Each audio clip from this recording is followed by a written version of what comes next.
शंभो कार्य उस बहन ने पत्र में लिखा, डॉक्टर के हिसाब से जिसकी बच्चेदानी नहीं रहती है, जिसका गर्भाशय नहीं रहता, उसका गर्भ नहीं ठहर सकता।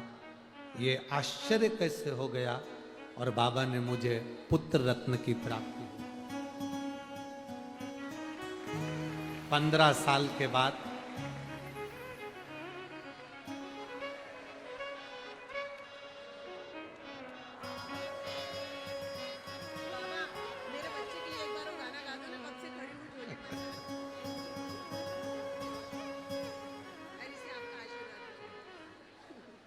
श्री शिवाय नमस्ते।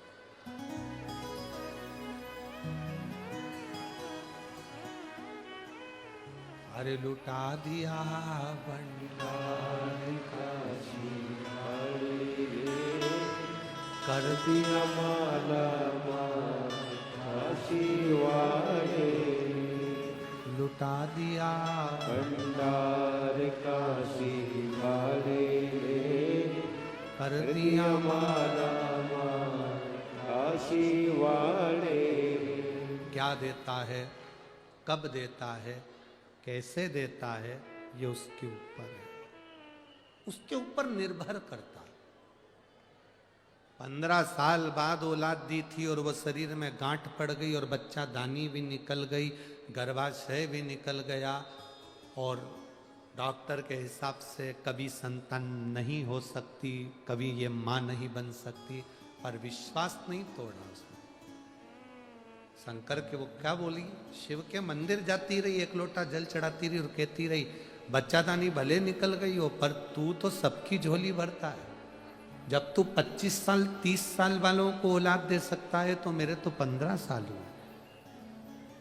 सियोर वाला महाराज कहता है, बंजर भूमि में भी तू फूल खिला देता है, मेरा गर्भाशय नहीं और बच्चेदानी नहीं तो क्या मुझे औलाद नहीं हो? देता है, उसकी कृपा होती है, मिलता क्या ना दे, ये उसकी करुणा है, ये उसकी उदारता है,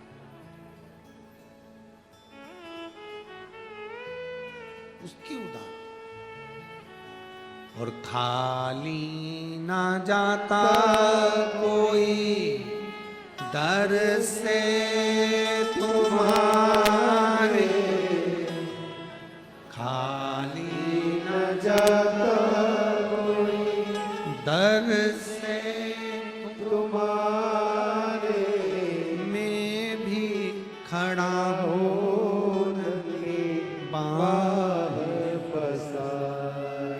अपने हृदय से लगा लो, गिरा जा रहा हो, उठा लो, इस व्यासपीठ ने देखा है। मैं माननीय सांसद महोदय जी से कहूँगा, विधायक जी से कहूँगा, श्रीमती नवनीत जी राणा जी से, श्री रवि जी राणा जी से कहूँगा,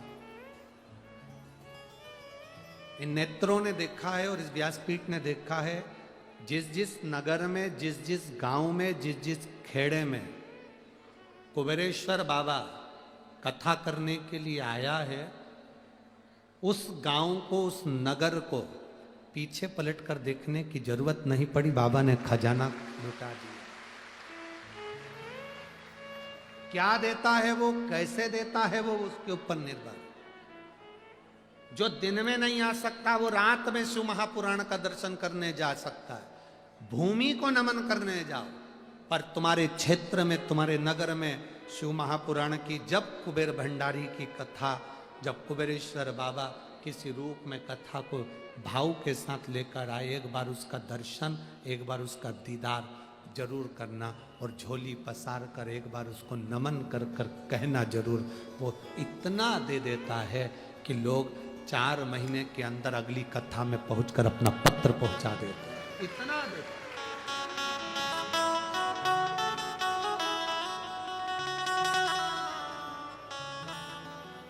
वो देता है खूब। देवता देते हैं पल्ला झाड़ कर, महादेव देता है 76 झाड़ कर, वो कम नहीं देता, बहुत देता। शिव कथा कर भगवान शंकर का पवित्र चरित्र का है।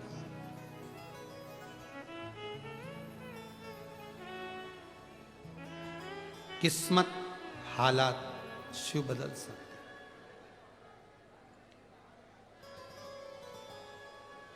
एक देवाधिदेव महादेव, एक घर के माता पिता। एक देवाधिदेव महादेव और एक घर के माता पिता, ये हमारी जिंदगी को सार्थक करने वाले। जिस मां ने तुमको 9 महीना पेट में रखा, जिस मां ने 3 साल अपनी गोद में रखा, जिस मां ने पूरी जिंदगी तुमको अपने दिल में रखा, उस मां को कभी घर से बाहर मत निकालना, कभी घर से बाहर। जो मां तुम्हें 9 महीना, जो मां 9 महीने तुम्हें पेट में रखती है, 3 साल उसको गोदी में रखती है, जिंदगी भर दिल में रखती है, उस माता पिता को कभी ठोकर ना दीजिए, कभी बाहर ना निकालिए। उसने दुआ करी है तुम्हारे लिए, उसने प्रार्थना करी है तुम्हारे लिए।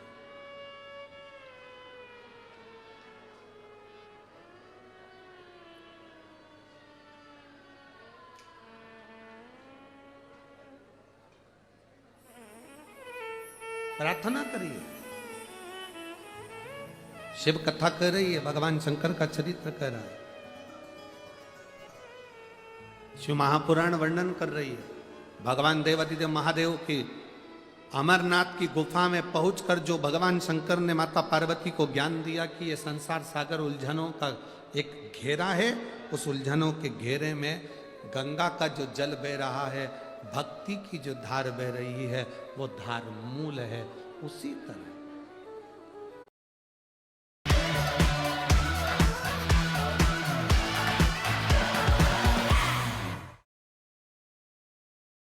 दिल के सारे राज खोलता है जब ये डायमंड बोलता है। दिल की ऐसी बातों को डायमंड से बुलवा।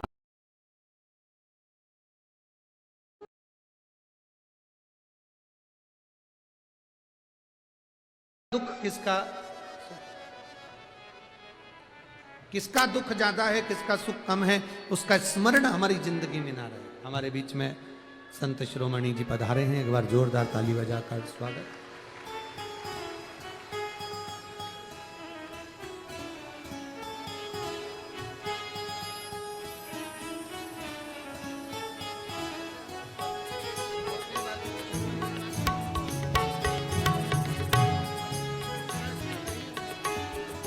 हमारे बीच में स्वामी जी श्री जितेंद्र महाराज जी महाराज पधारे हैं, एक बार जोरदार ताली बजाकर स्वागत।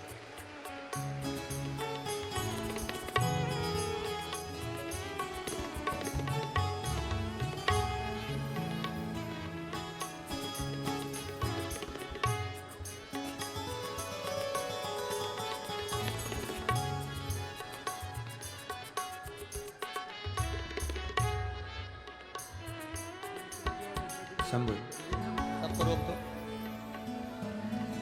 शंभु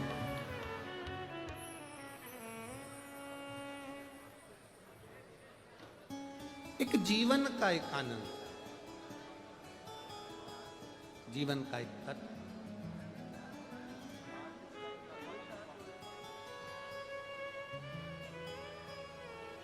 जीवन का एक लक्ष्य शिव महापुराण की कथा कहती है। ऐसा कौन जिसके जीवन में उलझने नहीं, सब उलझनों से घिरे हुए, उलझनों से ग्रसित। अब उन उलझनों में शिवजी कह रहे हैं कि जैसे गंगा बहती है, उन उलझनों में भी एक राह होती है, एक मार्ग होता है, जिस मार्ग को भक्ति का मार्ग कहते हैं। कौन सा मार्ग कहते हैं? भक्ति का। एक भक्ति का मार्ग होता है, वो भक्ति का मार्ग मूल मार्ग है। जिस भक्ति के पथ पर चलकर, जिस भक्ति के मार्ग पर चलकर हम अपने जीवन की सार्थकता को सिद्ध कर सकते।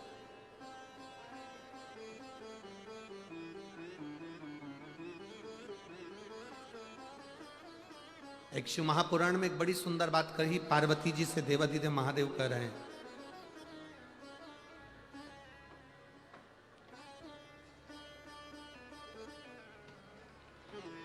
पार्वती जी से देवादिदेव महादेव कह रहे हैं,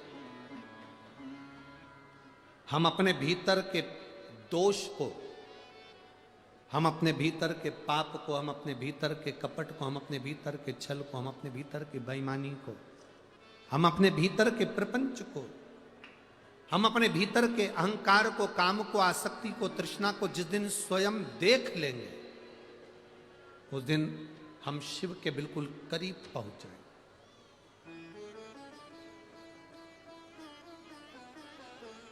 हम अपने भीतर की आसक्ति को, हम अपने भीतर के अहंकार को, हम अपने भीतर की वासनाओं को, तृष्णाओं को देख नहीं पाते, हम दूसरे में देखते हैं।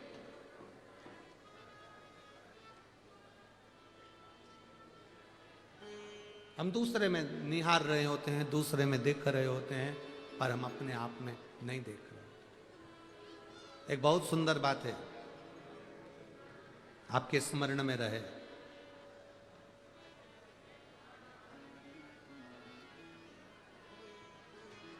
किसी व्यक्ति ने क्या कहा, हम उस पर स्मरण, उस पर ध्यान ज्यादा देते हैं, पर हम किसको क्या बोल गए वो हमारे स्मरण में नहीं हो पाता।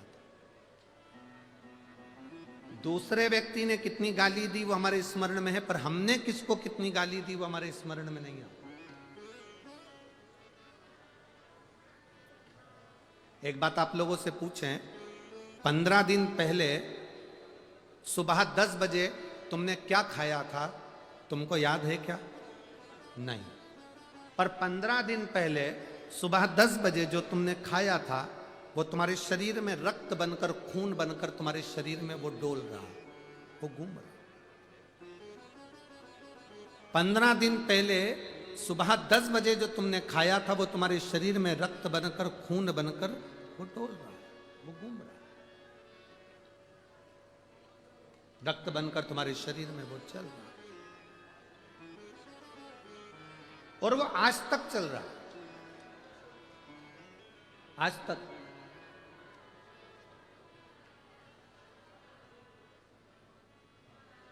जो 15 दिन पहले तुमने खाया वो तुम्हारे शरीर में रक्त बनकर आज तक चल रहा है, पर तुम्हारे स्मरण में नहीं आया। उसी तरह हम जब किसी के लिए गलत विचार लेकर आ जाते हैं, गलत सोच लेकर आ जाते हैं, गलत वाणी लेकर आ जाते हैं, गलत शब्द लेकर आ जाते हैं, वो भी हमारे शरीर में दिन रात चलता ही रहता है, दिन रात चलता रहता है, और उससे हमारे जीवन में कहीं ना कहीं तकलीफ का अनुभव होता ही। हम अपने भीतर का दोष देखें, हम अपने भीतर का दोष स्वयं ढूंढें, अपने भीतर का दोष स्वयं। हमने देखा, वो कहे ना, बुरा जो देखन में चला, जम के बोलो जरा, बुरा जो देखन में चला, बुरा ना मिलिया तो कौन मिलेगा? स्वयं। पर हम देख नहीं पाते। अमेरिका में लाइट जाती है, अमेरिका में लाइट जाती है तो विद्युत विभाग वालों को फोन लगाया जाता है। देखिए जरा, अमेरिका में लाइट गई, विद्युत विभाग वालों को फोन लगाया जाता है। अफ्रीका में लाइट जाती है तो फ्यूज देखा जाता है, पर हमारे यहां लाइट जाती है तो पड़ोसी का घर देखा जाता है।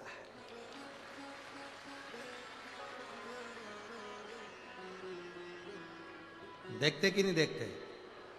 ए छोरा, जा जल्दी देख के तो काकी के यहाँ लाइट है कि नहीं। अमेरिका में लाइट गई तो विद्युत विभाग वालों को फोन लगाया, अफ्रीका में लाइट गई तो फ्यूज देखा गया, और हमारे यहाँ पर लाइट जाती है तो हम पड़ोसी का घर देखते हैं। शिव महापुराण की कथा कहती है हमें अपने घर का फ्यूज देखना चाहिए, हमें अपने घर की लाइट देखना चाहिए, हमें दूसरे के घर में नहीं झांकना चाहिए। पर हमारी आदत बन गई है, हमारी आदत। जरा सा जिंदगी में दुख आया, तकलीफ आई, कहीं गए पूछने के लिए, उन्होंने कह दिया, तुरंत कह दिया, तेरे किसी व्यक्ति ने तेरे ऊपर कुछ करवा दिया। अरे बाबा, जितने दुश्मन तुम्हारे नहीं होंगे, उससे ज्यादा दुश्मन जो वो राम मंदिर बना रहे हैं ना, उनके होंगे।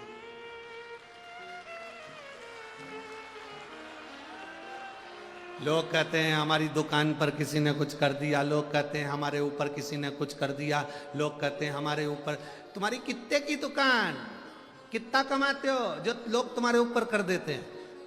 अगर करने वाले होंगे तो जो करोड़ों में कमा रहे होंगे उनके ऊपर कुछ करके बताएं। बहुत कठिन है कि कोई कुछ करेगा। आपकी मेहनत के आगे, आपकी लगन के आगे, आपके कर्म के आगे कोई कुछ नहीं कर सकता। आप आगे बढ़ सकते हो और वो दम, वो मेहनत, वो तुम्हारे भीतर है, वो बल तुम्हारे अंदर है, वो तुम्हारे भीतर है। पार्वती जी शिव जी को बोली और शंकर भगवान ने उनको ज्ञानोपदेश दिया। बड़ा सुंदर उपदेश देने के बाद भगवान देव अधिदेव महादेव चंचुला देवी से कहकर बड़े भाव के साथ, आनंद के साथ, सुंदर आनंदमय 12 ज्योतिर्लिंग का चरित्र स्मरण कराते हैं।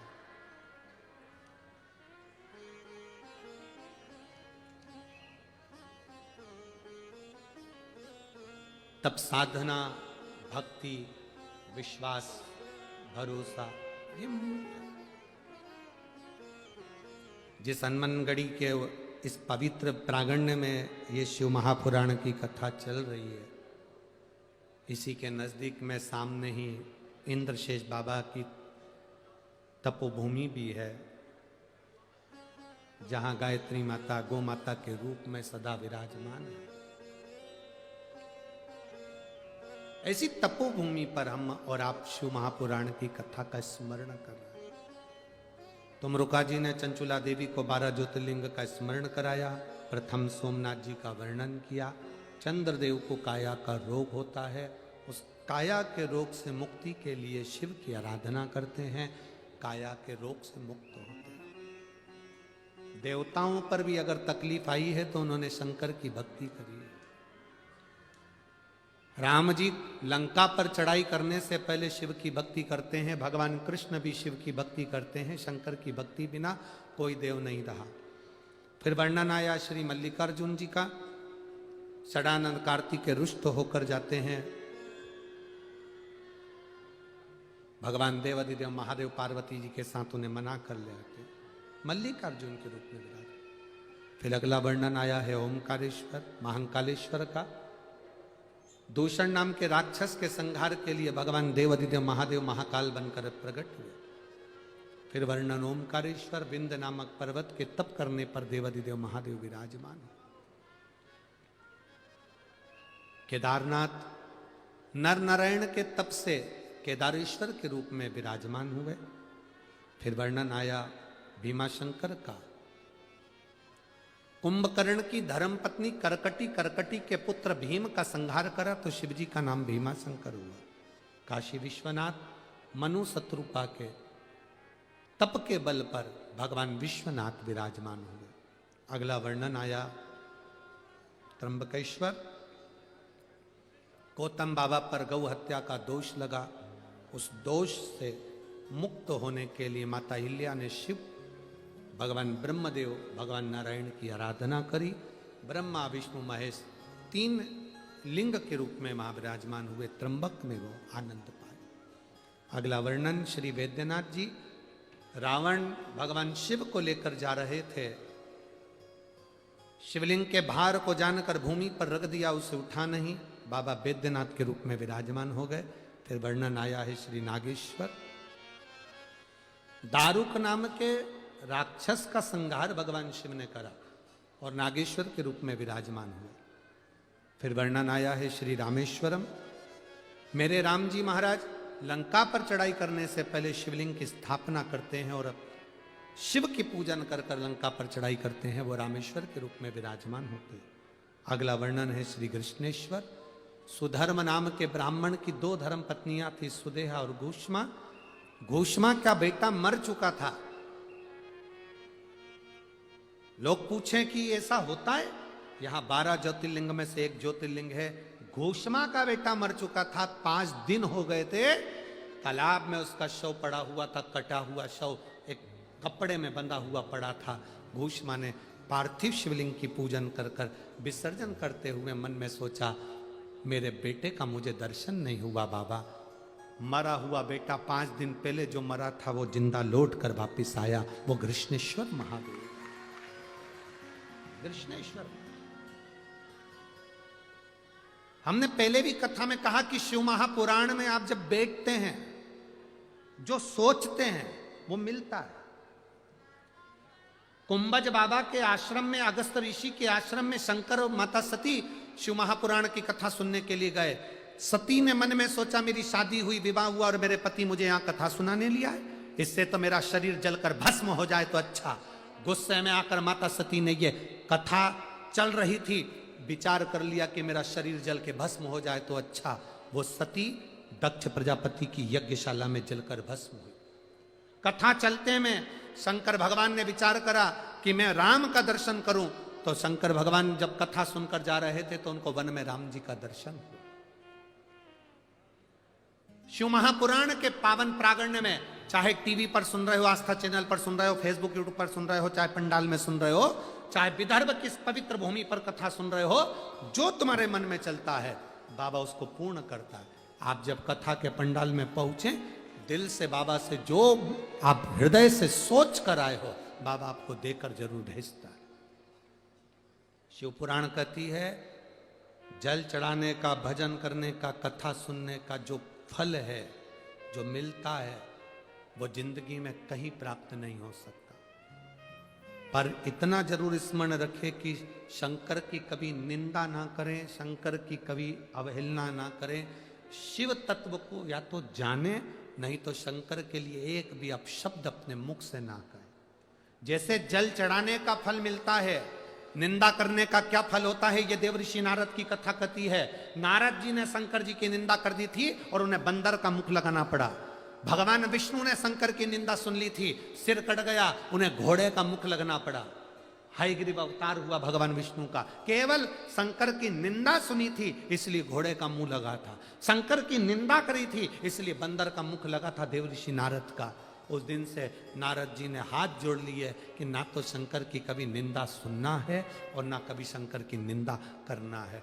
कोई शंकर के भक्त की भी निंदा करे मत सुनो, कोई शंकर की निंदा करे मत सुनो। जिस कथा में, जिस व्यासपीठ पर कोई अगर शंकर की निंदा कर रहा हो, शिव भक्त की निंदा कर रहा हो, शंकर की निंदा कर रहा हो, वहां से उठकर चले जाओ। पर निंदा ना तो हमें करना है, ना निंदा हमें सुनना है।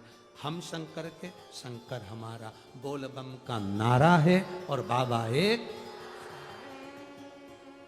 शिव निंदा से दूर रहे, भगवान की अविरल भक्ति को धारण करें, ये भक्ति है। विदर्भ वालों के लिए, विदर्भ की ये पवित्र धरा पर जो ये कथा लेकर आई हैं सांसद महोदय श्रीमती नवनीत जी राणा जी, विधायक महोदय श्री रवि जी राणा जी, मैं इनको बहुत बहुत धन्यवाद देता हूं। निष्कपट भाव से,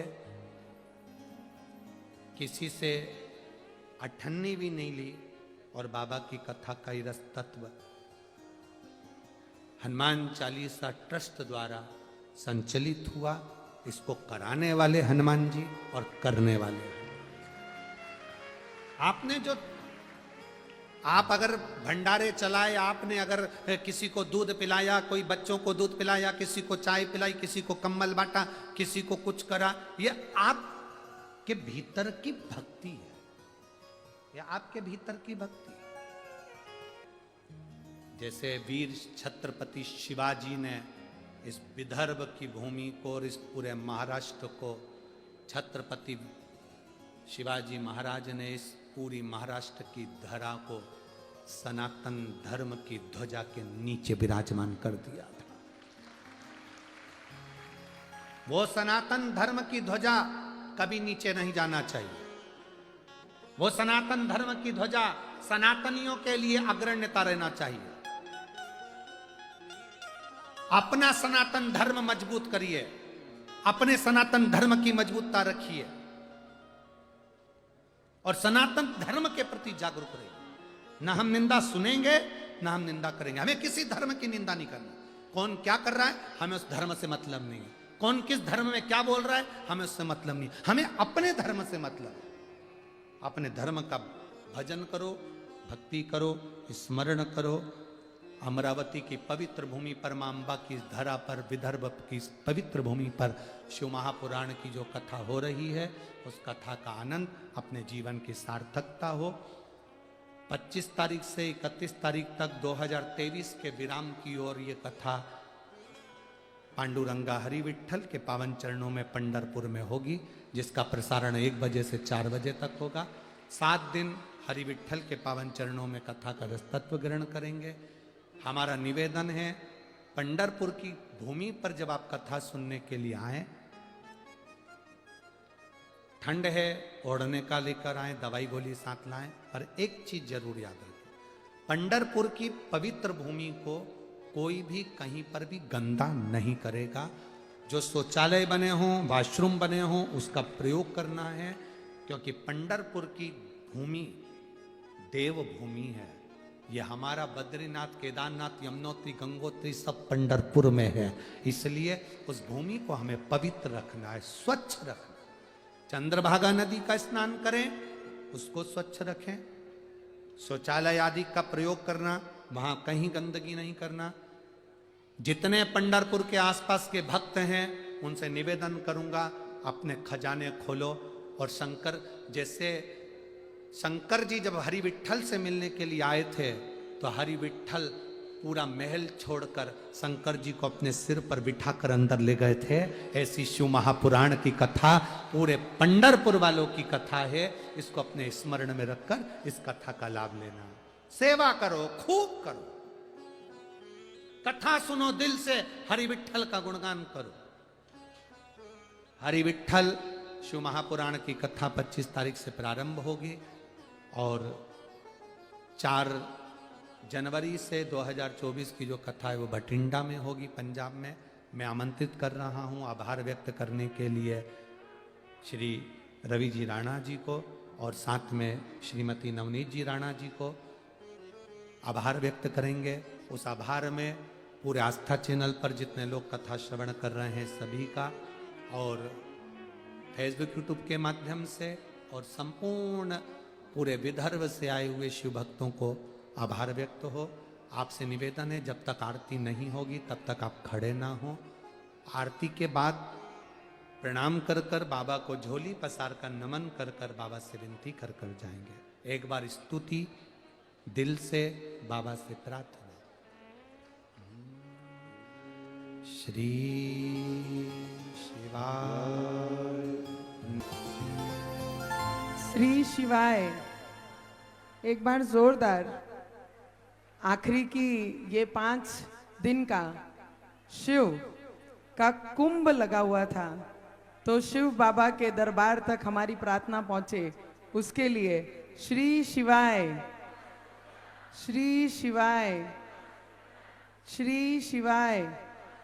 हर हर हर हर। हमारे परम पूज्य महाराज पंडित जी जितेंद्रनाथ महाराज, जैन मुनि आहिर साहेब, बोथे गुरु जी, मंच पर विराजमान सभी संतों को मेरा नमन है, प्रणाम है। आणि आज गाडगे बाबाची पुण्यतिथि है और हम जिस भूमि से हैं, पंडित जी, वो संतों की भूमि है। पंडित जी, हम जितने अमरावती कर हैं, मैं इस क्षेत्र की बहू हूं। बहू के नाते मैं खूब नसीब लेके आई हूं कि अमरावती में मेरा जीवन साथी और शेवट का श्वास भी ये अमरावती में रहेगा, क्योंकि ये जन्म ये भूमि में राष्ट्र संत तुकडोजी महाराज, गाड़गे बाबा, अंबा देवी, रुक्मिणी का माहेर, कोंडेश्वर, तपोनेश्वर की भूमि में एक बहू बनने का सौभाग्य मुझे मिला। जो बेटियां हैं वो नसीब से ही पैदा होके ही नसीब से आई हैं। मैंने तो जन्म जीवन जिनके साथ निकालना है वो क्षेत्र में मैं आई हूं। मैं जितने भी भक्तगण हैं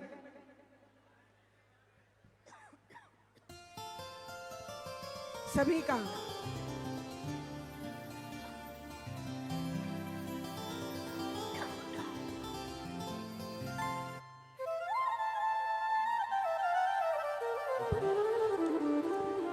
ये ऐसे भक्त हैं जिन्होंने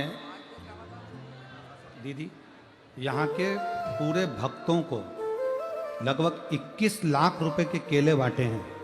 एक बार जोरदार ताली बजाएं। बहुत बहुत साधुवाद।